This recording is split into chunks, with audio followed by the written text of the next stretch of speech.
Los expertos, conocidos como exégetas, que han dedicado su vida a estudiar las escrituras, han llegado más o menos a un consenso acerca de la siguiente frase: todo lo que dice la Biblia es verdad, pero no todo lo que dice la Biblia es real. Es decir, hay una verdad teológica y hay una realidad histórica. De ahí el interés del pastor Elías de que hiciéramos una pequeña ambientación sobre qué pudo haber sucedido históricamente ese día, en donde lo que leemos en las Escrituras es una verdad teológica. La historia se comporta de alguna manera algo diferente, pero muy concatenada con todo lo teológico, porque si no, no tendría sentido lo teológico, ni sería realidad. Pentecostés evidentemente es una celebración judía. En el mundo judío de la época de Jesús habían tres grandes celebraciones: la Pascua, la fiesta de los tabernáculos y la fiesta de Pentecostés o de las semanas. Pentecostés significa 50 días. 50 días después de la Pascua, y se empezaba a contar el primer día después de la Pascua, y era el primer día en donde empezaban a moler la cebada. Toda la cosecha duraba 50 días. Entonces la celebración de Pentecostés, que eran las 7 semanas que duraba el tiempo de la cosecha, lo que se celebraba era el agradecimiento a Dios por las cosechas. Y la costumbre era que ese día se llevaban 2 panes con levadura, no sin levadura, sino con levadura, al templo, y se ofrecían. Y se acostumbraba también compartir con los más necesitados. Entonces era una celebración bien importante. Todos los hombres estaban obligados a asistir a Jerusalén para esa celebración. Era un solo día. Los que vivían fuera de Israel lo celebraban 2 días. Pero la celebración era una celebración netamente de agradecimiento. Ya para la época de Jesús, un poco con las distancias, la obligación era para los hombres que vivieran en un radio de 30 kilómetros. Esos estaban obligados a asistir a esa celebración. Ese día había unos holocaustos especiales en el templo con el propósito de el perdón, pero era fundamentalmente un tema de agradecimiento. Jerusalén en esa época tenía alrededor de 20.000 habitantes. Y no era extraño que para esta celebración llegaran hasta 100.000 habitantes. Entonces imagínense ustedes la romería de gente en esas callecitas todas estrechas de la Jerusalén de la época de Jesús. Era impresionante. Bueno, por los evangelistas, especialmente el evangelista de Juan, sabemos que los discípulos de Jesús, después de su muerte, habían quedado huérfanos y con inquietudes, y se preguntaban: ¿era el Mesías o no era? ¿Era su rabí? Y de alguna manera, por los evangelios conocemos que ellos permanecían mucho en el templo orando. Como eran hombres y cada vez fueron creciendo más en su conocimiento durante todos estos días, y algunos consideran que años. Ellos no hicieron más que consultar las Escrituras y a través de ello recordar las enseñanzas de Jesús.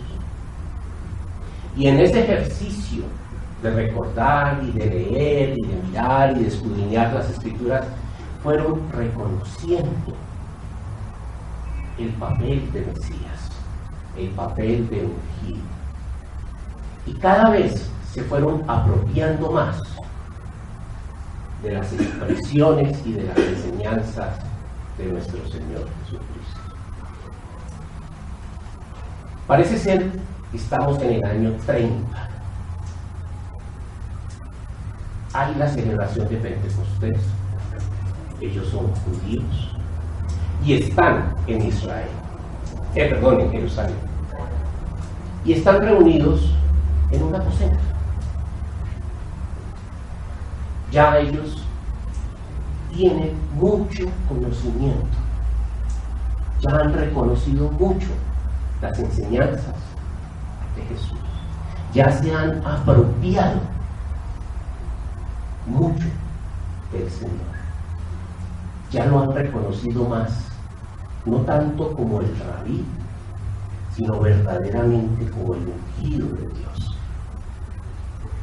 Y su palabra ha empezado a tocar sus corazones y se ha empezado a adueñar de sus vidas.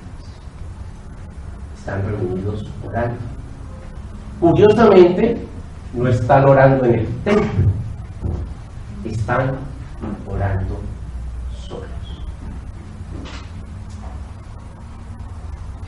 Y allí empieza la gran celebración para nosotros.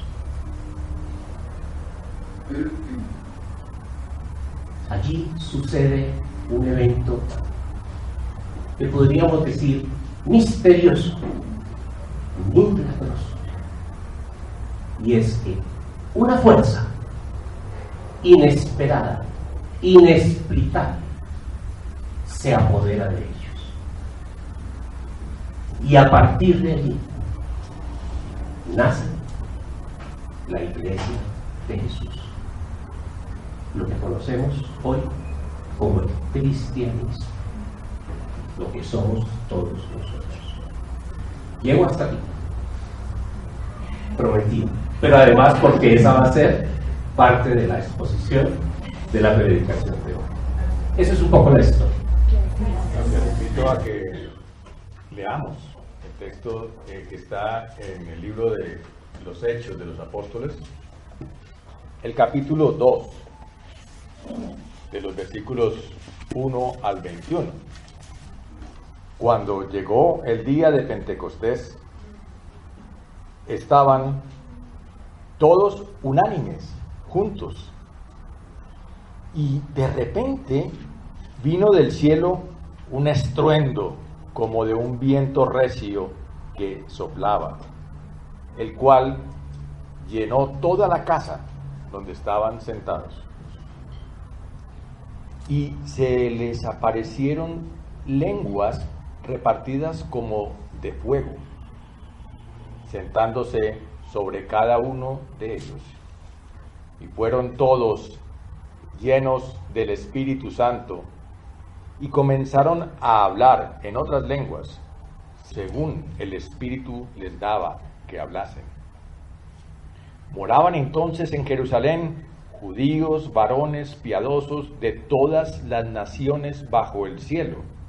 Y hecho este estruendo, se juntó la multitud y estaban confusos, porque cada uno les oía hablar en su propia lengua.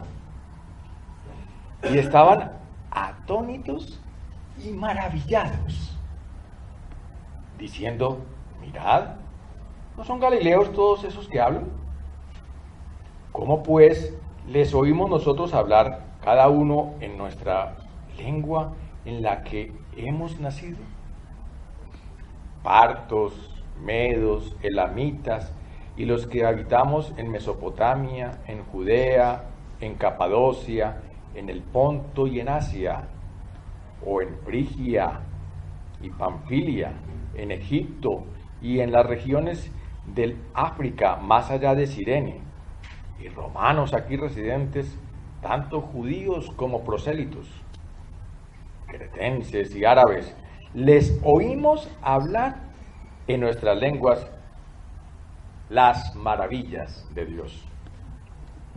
Y estaban todos atónitos y perplejos, diciéndose unos a otros: ¿qué quiere decir esto? Mas otros, burlándose, decían: están llenos de mosto. Entonces Pedro, poniéndose en pie con los 11, alzó la voz y les habló diciendo: varones judíos y todos los que habitáis en Jerusalén, esto os sea notorio, y oíd mis palabras, porque estos no están ebrios, como vosotros suponéis, puesto que es la hora tercera del día. Mas esto es lo dicho por el profeta Joel. En los postreros días, dice Dios, derramaré de mi espíritu sobre toda carne, y vuestros hijos y vuestras hijas profetizarán, y vuestros jóvenes verán visiones, y vuestros ancianos soñarán sueños. Y de cierto, sobre mis siervos y sobre mis siervas en aquellos días derramaré mi espíritu y profetizarán.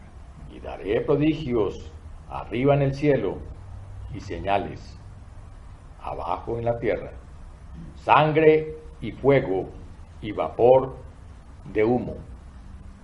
El sol se convertirá en tinieblas y la luna en sangre, antes que venga el Señor grande y manifiesto, y todo aquel que invocare el nombre del Señor será salvo.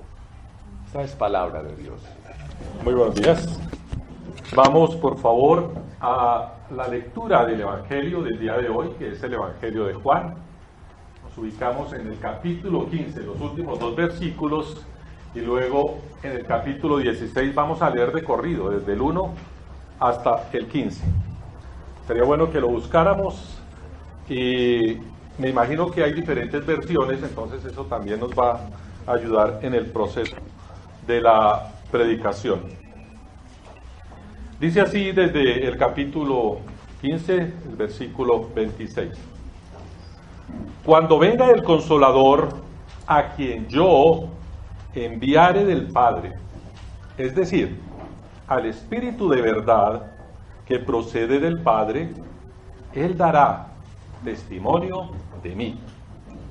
Y ustedes darán testimonio porque han estado junto a mí desde el principio.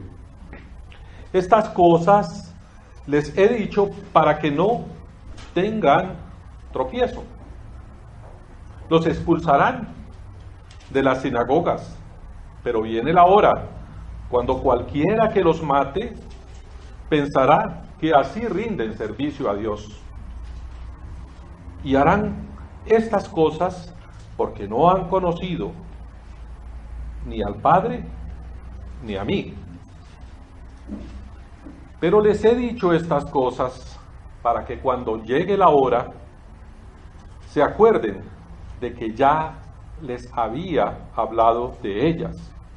Y no les dije estas cosas al principio, porque yo estaba con ustedes. Pero ahora me voy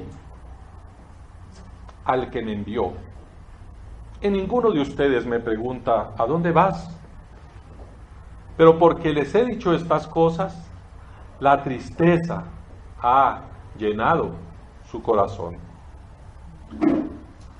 Pero yo les digo la verdad, les conviene que yo me vaya, porque si yo me voy, el Consolador o intercesor o abogado no vendrá a ustedes, pero si yo me voy, se los enviaré.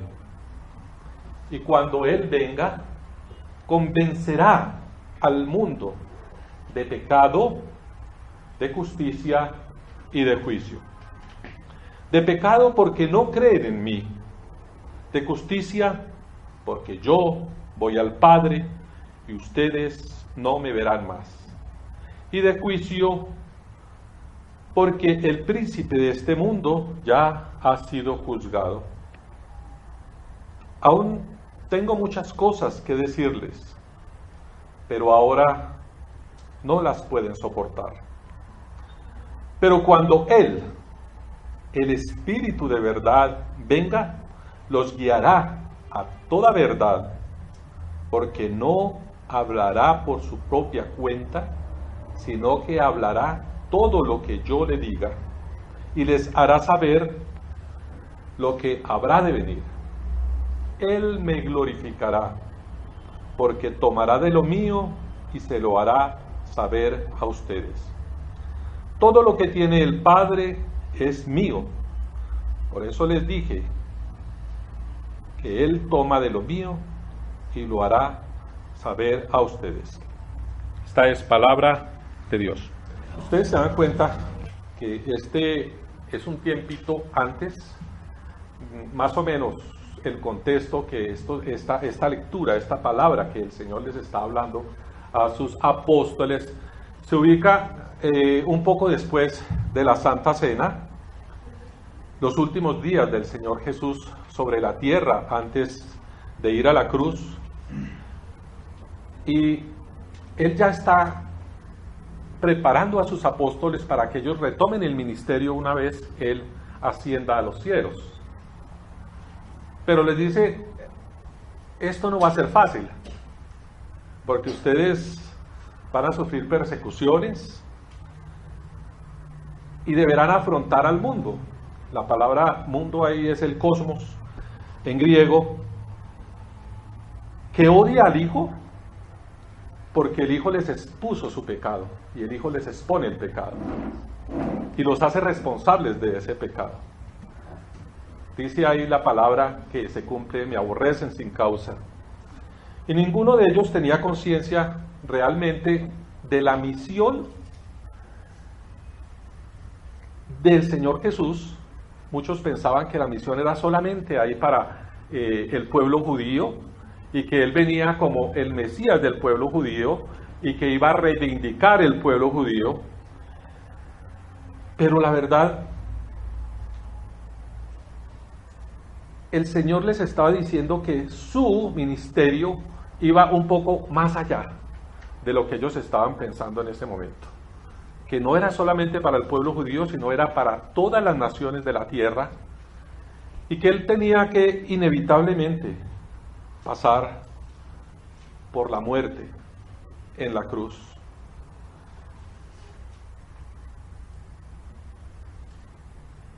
Ellos, cuando empezaron a entender que ya no iban a estar más con el Señor Jesús, empezaron a entristecerse. De cierto, les digo que ustedes llorarán y lamentarán, mientras que el mundo se alegrará.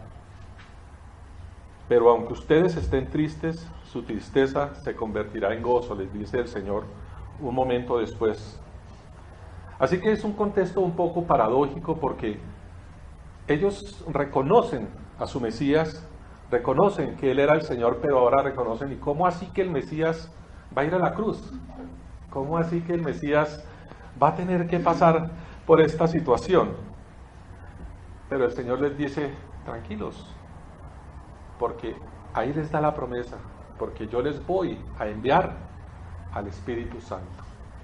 O sea, no se van a quedar solos, yo les voy a mandar a mi reemplazo, pero es un reemplazo que les va a ayudar a ustedes en lo que viene, que es el Espíritu Santo de Dios. La palabra que se usa aquí en este evangelio es la palabra paracleto, paracletos. Y en muchas traducciones antiguas se traducía como paraclito, que puede significar un abogado que te defiende, puede significar un testigo que testifica a favor, y puede referirse a una persona que conforta, aconseja o que fortalece en momentos de ansiedad. El paracleto era más o menos algo así como un abogado que tenían los griegos cuando estaban en problemas. Entonces el abogado no solamente los defendía, también los aconsejaba, ¿cierto? Pero también los aconsejaba. Digamos que el significado literal de esta palabra es alguien llamado, pero lo que da las connotaciones es llamado a qué. Entonces un paracletos es siempre alguien que está llamado a acudir en ayuda cuando la persona que lo llama está en peligro, en duda o en desconcierto. Esto, digamos, es una definición de diccionario. Y como ustedes, yo les dije que miraran diferentes traducciones porque en unas aparece como abogado, en otras aparece como consejero, en otras aparece como consolador y en otras como intercesor. Pero sucede que cada palabra de estas no alcanza a abarcar el significado completo de lo que es un paracletos, que es el Espíritu Santo de Dios, y es cuya llegada celebramos hoy. El Señor Jesús partió y Él les dijo, porque una vez que yo me vaya, entonces se los enviaré. Y precisamente estaban reunidos ellos en el día de Pentecostés, por eso había tanta gente alrededor, según la lectura que ustedes se dieron cuenta ahorita. Cuando llegó el Espíritu Santo sobre ellos, entonces llegó sobre ellos la capacidad de hablar otras lenguas o de comunicarse con otras personas que hablaban diferentes lenguas y que ellos entendieran. ¿Y se acuerdan de qué era de lo que hablaban ellos? Cuando en la lectura de Hechos hablaban de las maravillas de Dios. Hablaban de las maravillas de Dios.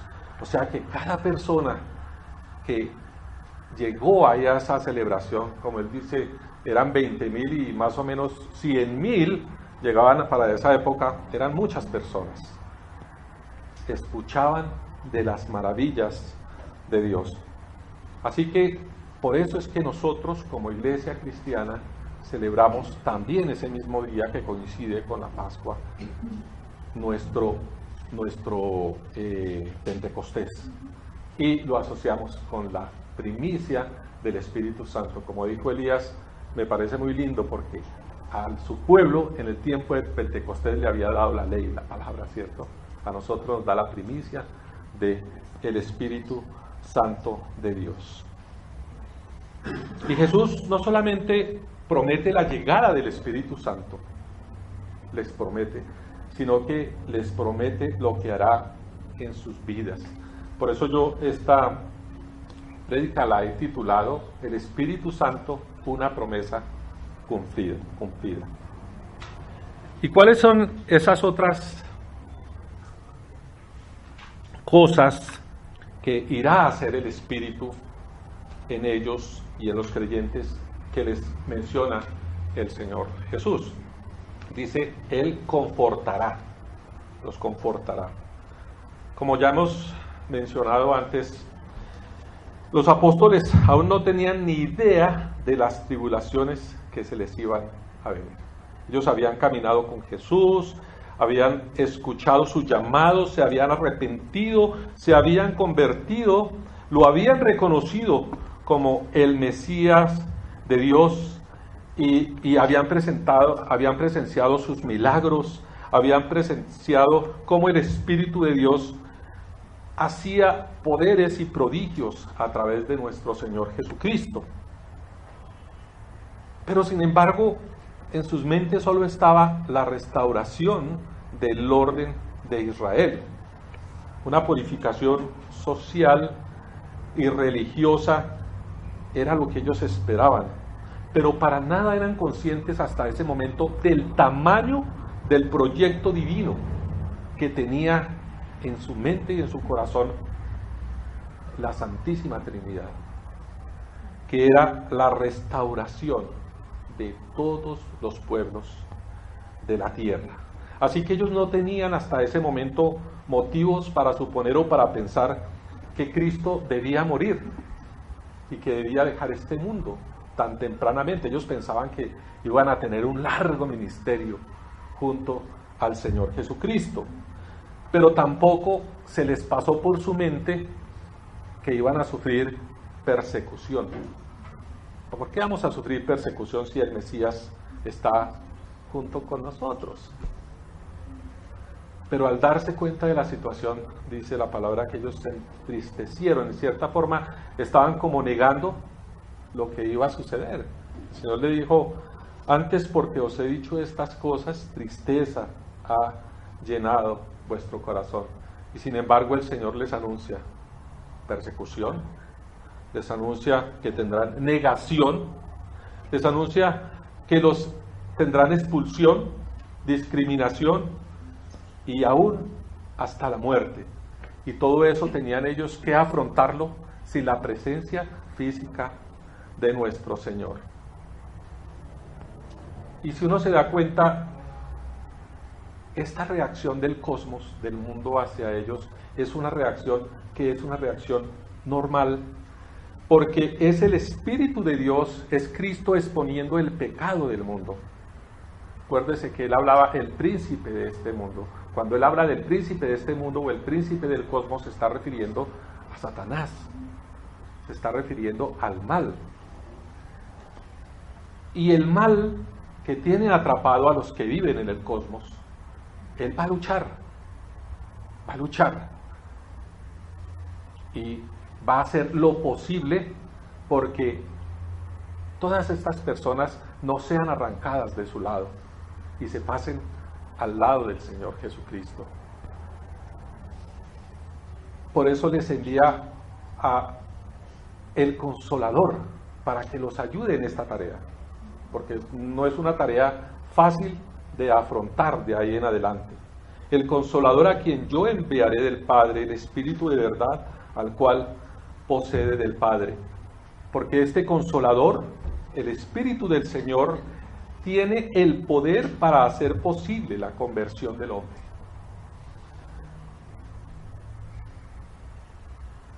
Tiene la capacidad para que el hombre, el ser humano, entienda lo que es la obra de nuestro Señor Jesucristo. Por eso él dice: él dará testimonio de mí. Es interesante entender que ustedes y nosotros, todos, tenemos nuestras Biblias y hay diferentes Biblias.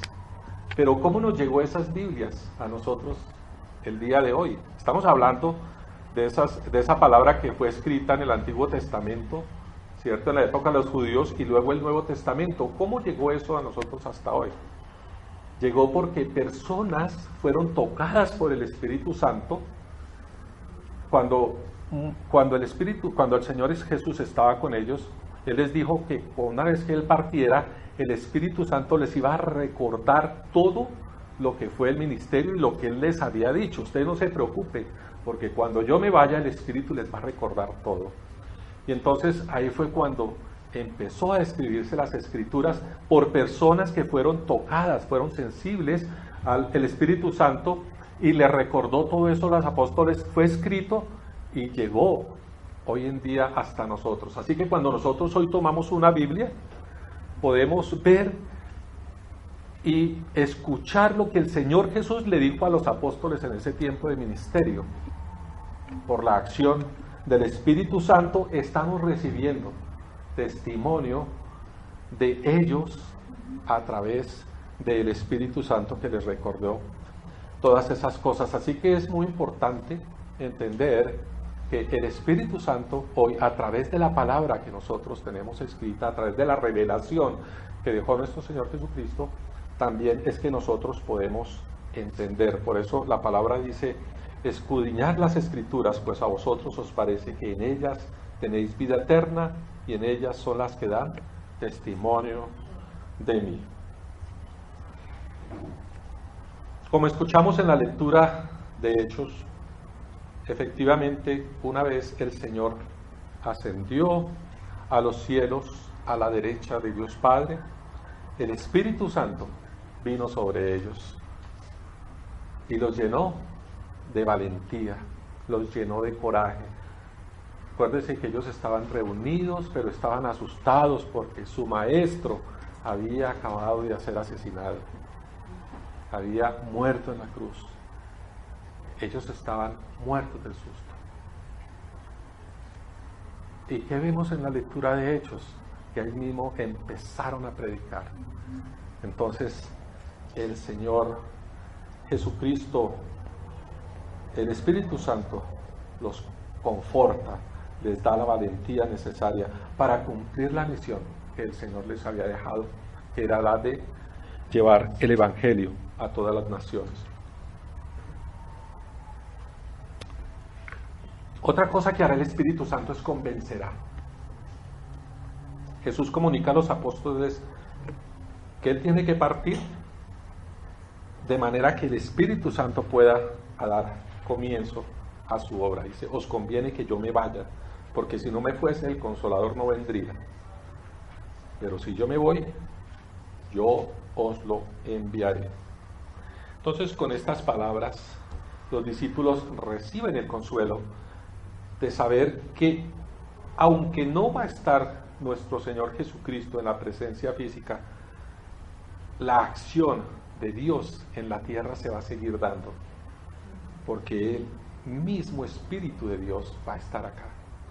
Es importante que nosotros entendamos que cuando hablamos del Espíritu Santo estamos hablando de Dios mismo, una de las personas de la Trinidad, tanto Padre como Hijo como Espíritu Santo. Son tres personas diferentes, pero estamos hablando de un solo Dios verdadero. Así que no estamos hablando de el poder, no estamos hablando de así, de algo mágico, estamos hablando de Dios mismo, que está al lado de nosotros convenciendo.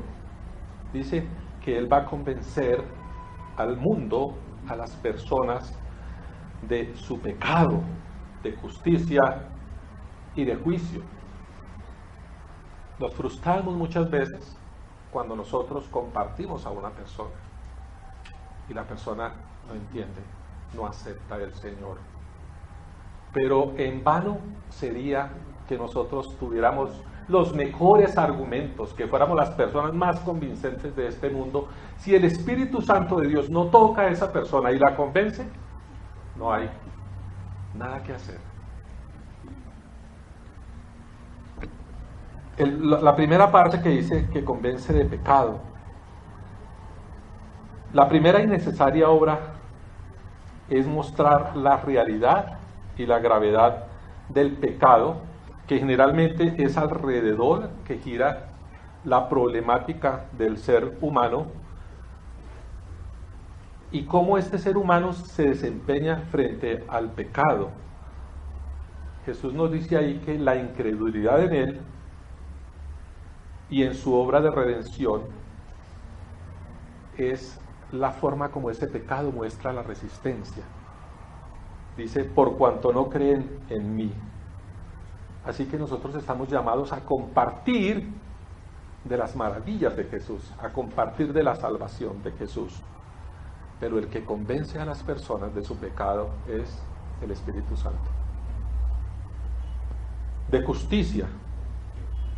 En segundo lugar, el Espíritu ilumina nuestro entendimiento para comprender por qué tras la muerte, resurrección y ascensión de nuestro Señor Jesucristo a los cielos, la justicia de Dios ha sido plenamente satisfecha.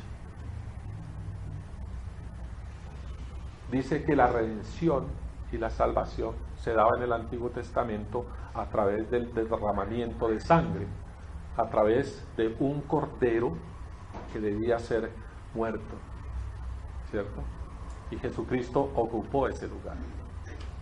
Y a través de la muerte del cordero que fue inmolado, como dice la misma palabra, a través de él todo el mundo está recibiendo justicia en Dios. Así que cuando nosotros somos convencidos por el Espíritu Santo de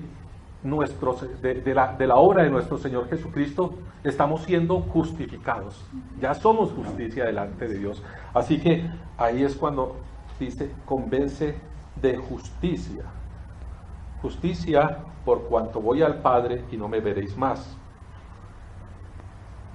Dice Pablo ahí en Romanos, con la mira de manifestar en este tiempo su justicia, a fin de que Él sea el justo y el que justifica al que es de la fe en Jesús.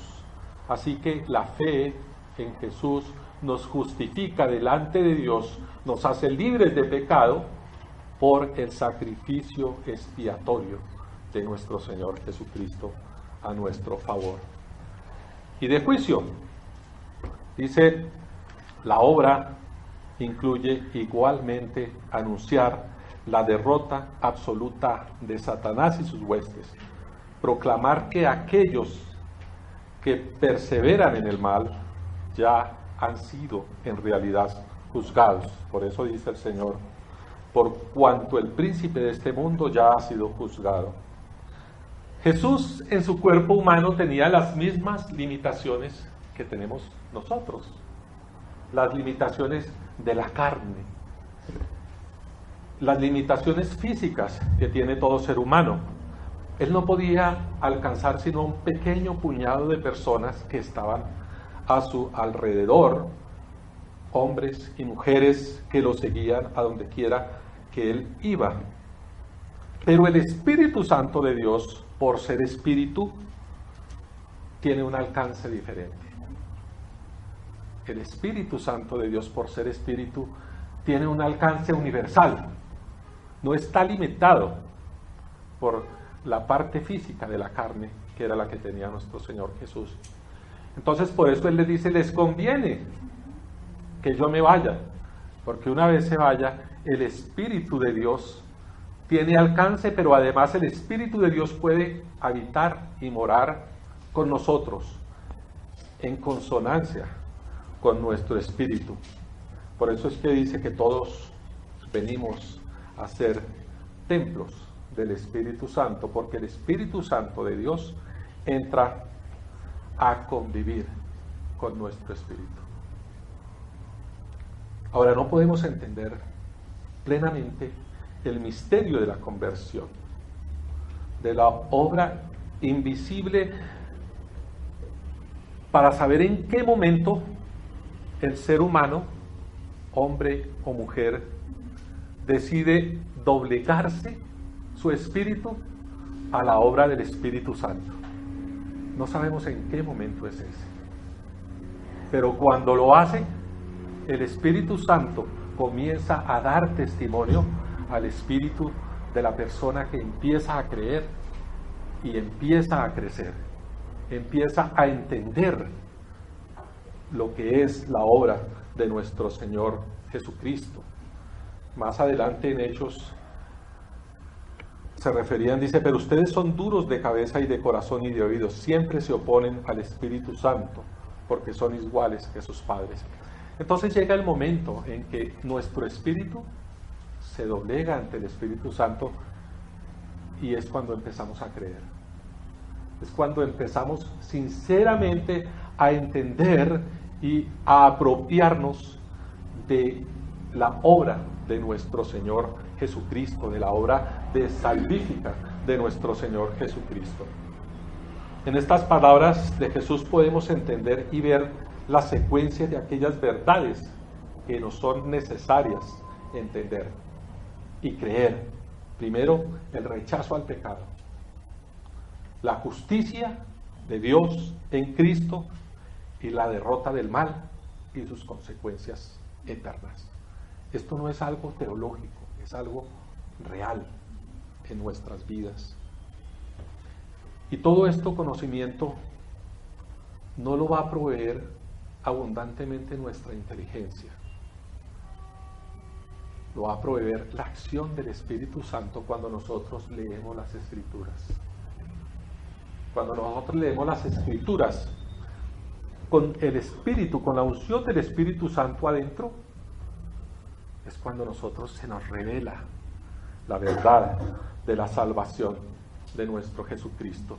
Y otra cosa que les dice el Señor Jesucristo a sus apóstoles en forma de promesa es que Él morará, que el Espíritu Santo no simplemente va a ir al lado de ellos, sino que el Espíritu Santo va a morar en ellos. Así que la tercera persona del Dios Trino, el Espíritu Santo, en su acción invisible, en su acción misteriosa, comienza a afectar la vida de las personas. Nosotros hemos sido testigos durante nuestra vida de creyentes de personas que de pronto recibieron al Señor y tuvieron un cambio impresionante. Inclusive personas que habían estado en tratamientos psiquiátricos, en tratamientos psicológicos. Quiere decir que esa persona llegó el momento en que decidió aceptar al Señor. El Espíritu Santo lo tocó, lo convenció y comenzó a darle el poder para cambiar por dentro, para cambiar su ser, para ser un hombre, una persona nueva en Dios. El Espíritu Santo de Dios mora en nosotros, nos acompaña y va con nosotros, porque vosotros sois templos del Dios viviente. Lo hace de una manera real. Por eso Pablo dice ahí en Corintios: ignoráis que vuestro cuerpo es templo del Espíritu Santo, el cual está en vosotros, el cual tenéis de Dios. Cuando nuestro espíritu es doblegado por la acción del Espíritu Santo, creemos en Cristo. Y cuando ya nuestro espíritu está rendido sinceramente ante Él, el Espíritu Santo de Dios entra a morar en nosotros. Es importante saber esto y siempre tenerlo presente, porque de esta misma forma hace que nuestras acciones, nuestra vida, nuestro comportamiento vayan de acuerdo y honren a aquel que mora en nosotros. Aquel que mora en nosotros. Pablo le decía a los efesios: no contristéis al Espíritu Santo, no contristéis es no entristezcan el Espíritu Santo, con el cual fuisteis sellados el día de la redención. ¿Eso qué quiere decir? Que nosotros podemos contristar al Espíritu Santo con nuestro comportamiento. Tenemos dos opciones. Una, doblegarnos ante el Espíritu Santo. O la otra, oponernos al Espíritu Santo. Cuando nosotros nos doblegamos y nos rendimos ante el Espíritu Santo, entonces nuestro espíritu comienza a crecer, nuestro espíritu comienza, como dice, comenzamos a parecernos más a nuestro Señor Jesucristo.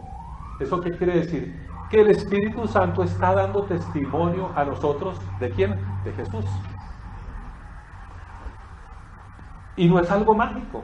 Es importante entender eso, porque hoy en día se habla de que la llenura del Espíritu Santo es como si tú estuvieras entrando en trance, ¿cierto? Como si fuera algo mágico. No, el Espíritu Santo ha hecho muchas cosas en tu vida.